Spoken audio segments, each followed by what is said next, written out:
Hi mga ka-relax!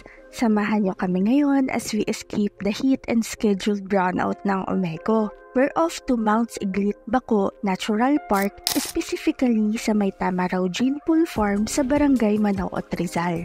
On the way, nadaanan din namin ang isa pang scenic spot, ang Devil's Mountain sa Barangay Naitan, San Jose Occidental, Mindoro. Pagdating namin sa may hanging bridge sa Tamaraw Gene Pool Farm, may cottage na pwedeng rentahan. 100 pesos ang binayad namin since sandali lang naman kami. Pero kung mas matagal, 300 pesos daw dapat. Also, mas pinili namin na tumambay sa tabi ng ilog at umumupo sa mga bato-bato. Ang lakas ng tunog ng agos ng tubig, sobrang inviting. Wala sana kaming planong maligo pero dahil sobrang ganda at linaw na tubig, napaligo na rin kami.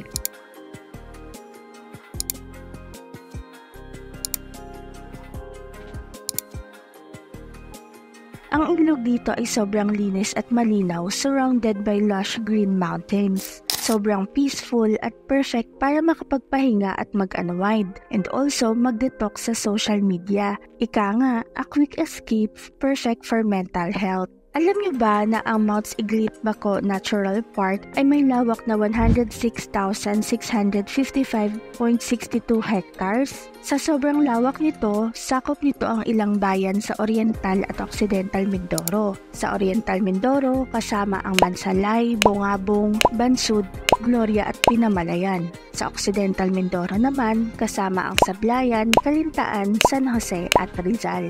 Dito rin matatagpuan ang endangered tamaraw o tinatawag din na Mindoro Dwarf Buffalo, isang animal na endemic sa Mindoro. So kung gusto nyo ng quick escape and road trip, try nyo din pumunta sa Mounts Iglit, Bako Natural Park sa may Barangay Manaoot, Rizal.